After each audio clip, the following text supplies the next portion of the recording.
The commentary at the end is very good, and so I must embroider on it just a little bit. Starting with Yigal's remarks that maybe it is not so bad that the big leaders are not here.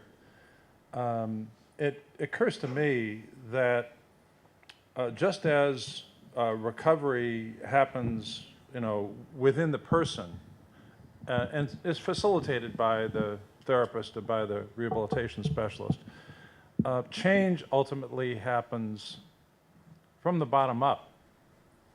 Now, this makes the task of leadership no less important because, as David points out, you do have to know if there are wings, and to create the circumstances. So I think the thought at the end of maybe getting together and thinking about concrete steps, 1 year, 5 years, 10 years, it might be that the leaders who are here could get the big leaders to ask for a concrete proposal. So what did you do with all that time that you're at this nice resort? Can you at least produce something for us? And then maybe if they might agree to that, it might help their support for the actions to be taken.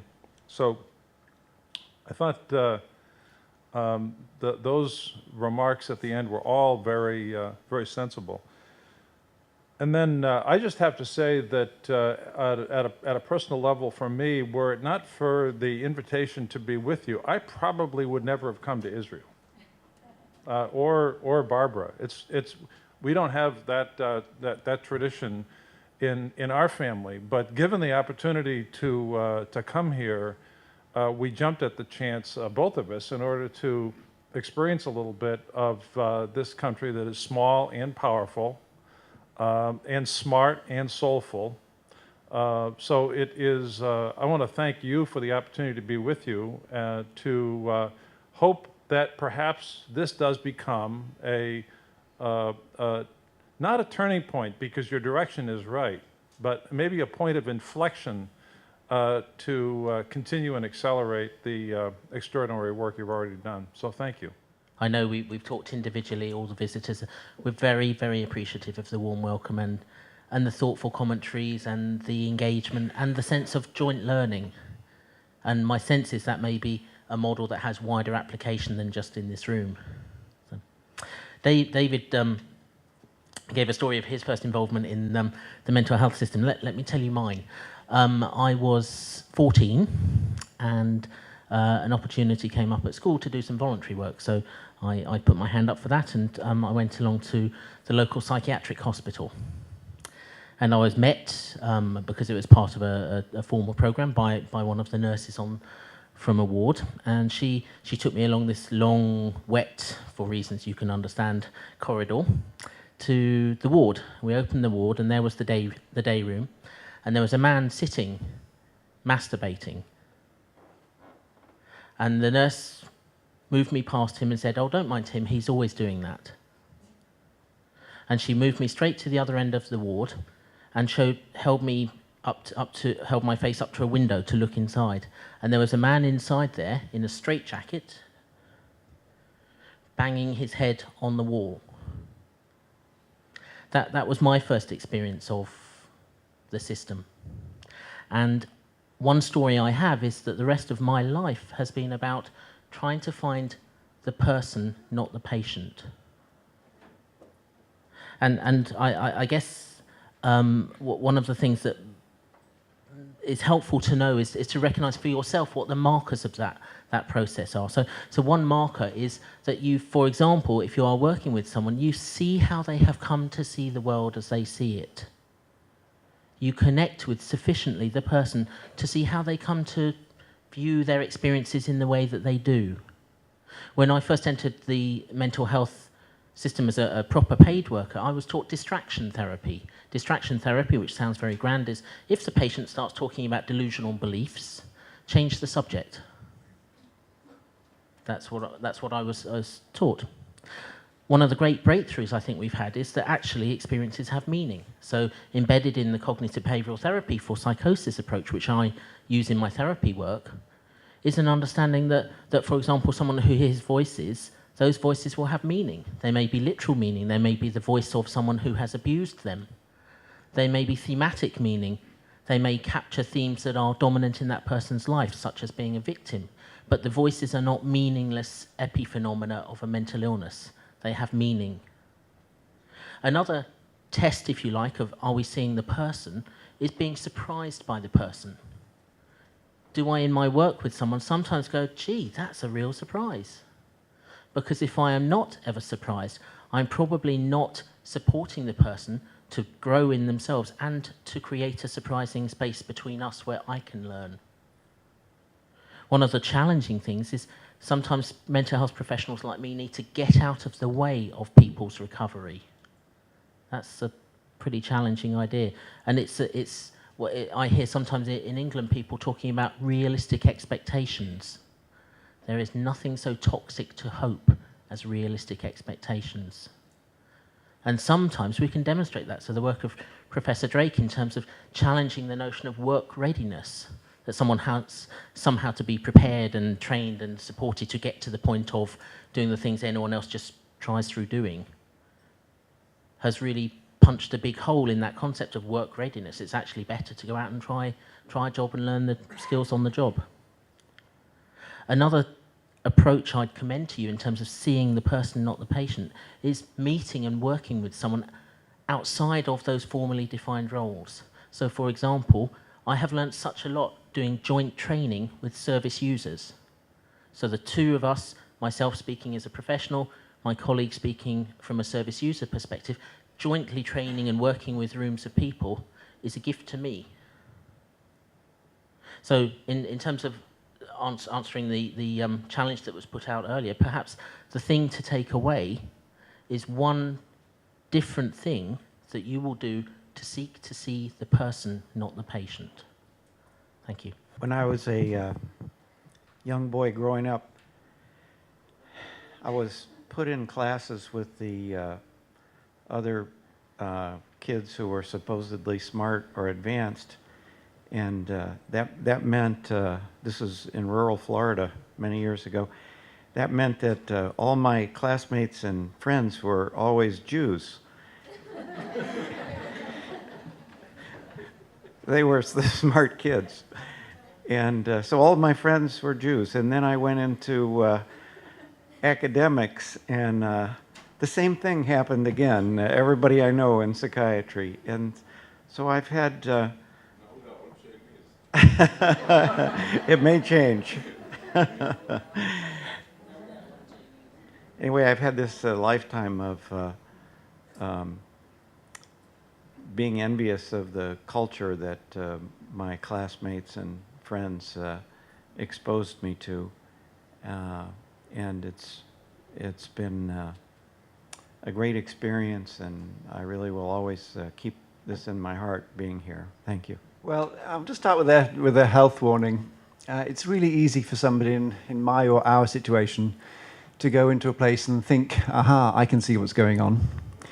But your place, like any culture, any society, any state, is a complicated place.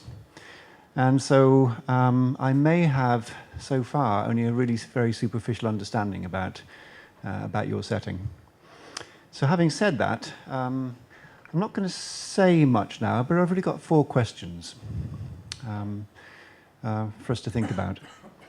The first one is, do you need a national mental health policy? Maybe you have one, I haven't heard about it, but from talking with a number of colleagues here, it looks as if there isn't one. And often countries do have national policies. The policy itself, of course, is useless. You then need an implementation plan to actually do it.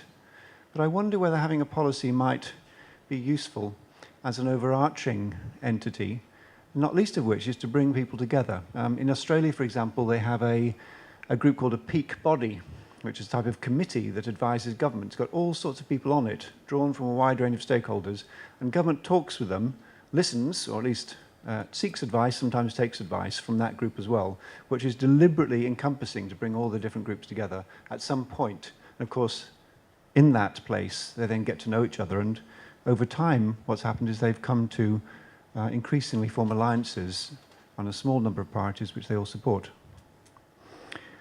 My second question is, we have a fashion in my country now to develop clinical pathways, which are idealized routes for people, for example, with a bipolar disorder, going into the mental health system, going through it and going out, being quite specific about what to expect, what staff should expect of themselves, what consumers should expect as they go through that pathway.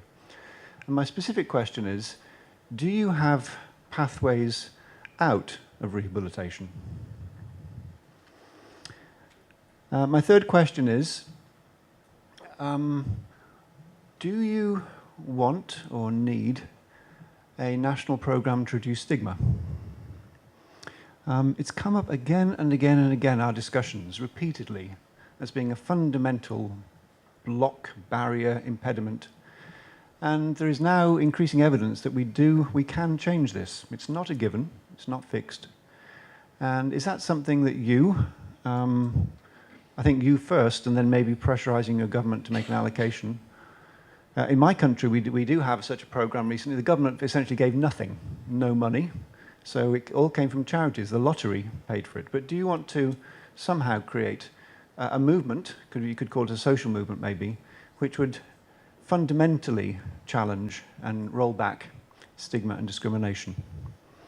And my fourth and last question is, it's not do you, but how do you want to support development of consumer groups and care groups within your system?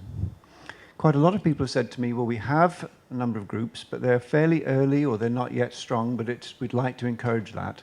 So the question is, if that is important, how will you support the further development and the strengthening of service user and carer groups? So those are my four questions. And I just want to finish with a note of appreciation, as have my colleagues. I've met with enormous warmth and generosity during these last few days. I'd like to thank Uri and all his colleagues for all the kindness that we've had heaped upon us with such generosity since we arrived in your country.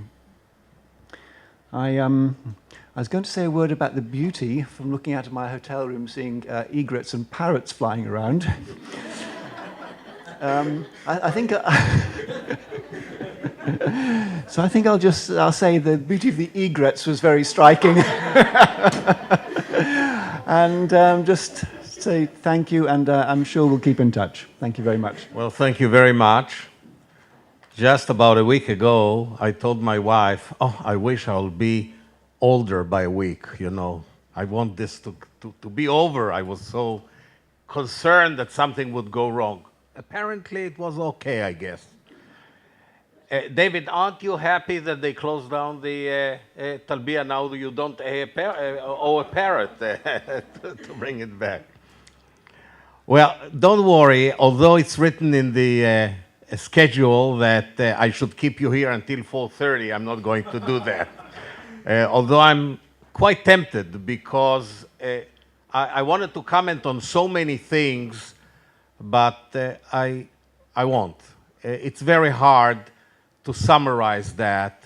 It's also late, and I think each one of us should, I don't know if I translate it from Hebrew the right way, digest a little bit of what we heard and felt in this place. Just to remind you, we started this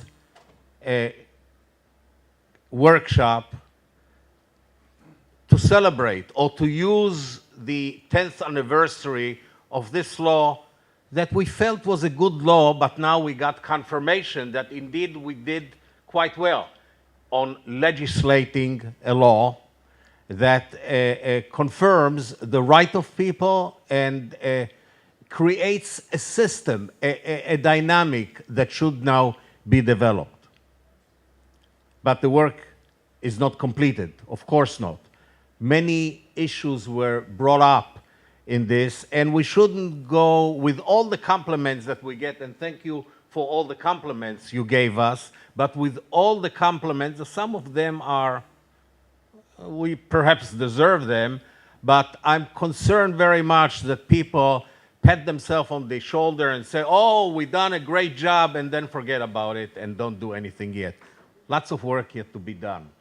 I would like to remind you that we started this workshop with the idea of two foci. One, how do you integrate the rehabilitation recovery system within the total system of health and welfare? We got some ideas here. We raised some issues. We don't know yet everything that should be done, but we know that this is important to get family doctors involved, to get clinicians involved, to have psychiatrists coming to our meetings and talk with us, and to have more users, consumers involved in our system. I must say that I myself don't know if I have the right answer to what Igal raised about the dilemma of an exceptionalist approach, a specialist approach for mentally disabled people, and mainstreaming. Which direction should we go? Or perhaps we should take both ways to emphasize what is needed, to have a positive discrimination, yet to make ourselves redundant. One of the themes that I heard all the time from our guests and from people here, that what actually our people want, not necessarily people in the mental health field want, is to leave the system, to be mainstreaming, not to be part of it. Sometimes, or many times, we don't let them go, because otherwise what would we do? And this is not a simple task for those who are in the field and for the organizations that are used to work in a certain way, and their incentive system is to maintain themselves. So sometimes you have to build a completely new organization, completely new system in order to overcome the old ways. And Israel has many things yet to do. I was very envious, I think, in the beginning of your presentation, Dr. Hogan, you mentioned that now, and you showed the slide, that 70% of the money in the US is going for community care, all kind of community care, and only 30 or 25% now goes to hospitals. Well, Israel is now better than it was 20 years ago, better than it was 10 years ago, but still 2/3 of mental health money goes to mental hospitals. And we have to change that.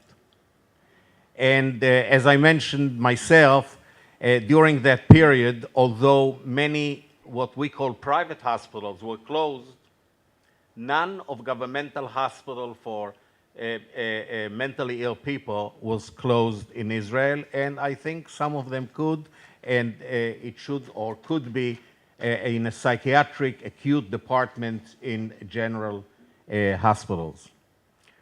Another theme that I heard all the time is how jobs, how employment in the regular market is important.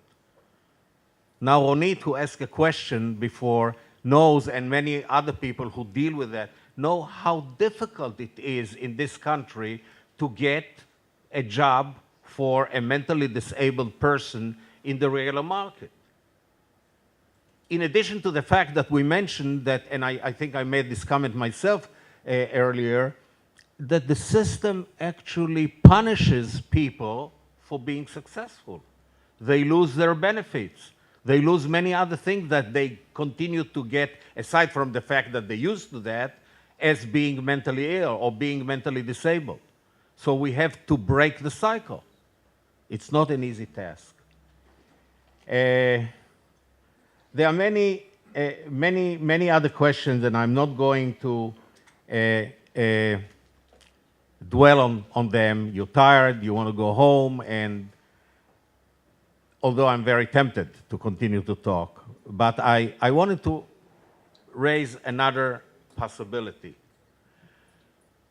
The whole recovery rehabilitation system in terms of the history of the treatment and care and help for people who suffer from mental disability worldwide is new, rather new. We had a workshop here.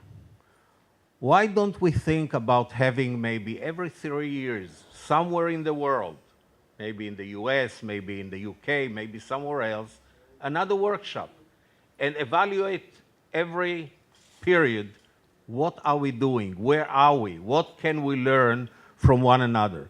Because one of the things that was important for us in this workshop, maybe it was latent in terms of the objectives, is the learning process, is to learn that there is much to learn from different people, that we should not get stuck in what we learned 20, 50, or for me, 50 years ago, for young people, maybe 10 years ago, but we get stuck on what we know and we don't want to change. And we have to find ways to talk, to discuss, to interact with people, to find new ways and to feel safe to make a change. So I'm throwing out this suggestion. Somebody picks it up, young generation, you are many people here. Think about having some, somewhere else, each 3 years, 2 years, another gathering to talk where we are at, Israel, other place, and learn from one another. I wanted to thank, first and foremost, to the Institute for Health Policy Research. Alec is here, the scientific director. Please convey, and Professor Doron, oh, he's left. Please convey to the board of the Institute. We appreciate very much, and I'm very serious about it. I know that it was not an easy decision for you to decide to make this workshop this year on this system. We appreciate very much that you, how you say, pick up the glove or whatever, or made a decision. Pick up the bill. Pick up and pay for all of that. So thank you very much for that. I would like to thank the Israel National Council for the Rehabilitation of the Mentally Disabled in the community that collaborated in it. I would like to thank the steering committee, my friends Igal, David, Yechiel, where are you, Yechiel? Hiding in the corner. Ilana Belkind, who is here, and Aviram, that is not here, for helping shape up this conference. And last but not least, to thank our guests from abroad that came all the way, shared with us their immense knowledge and wisdom, and making this workshop for all of us so meaningful. Thank you very much. And thank you, all of you, that you came to participate.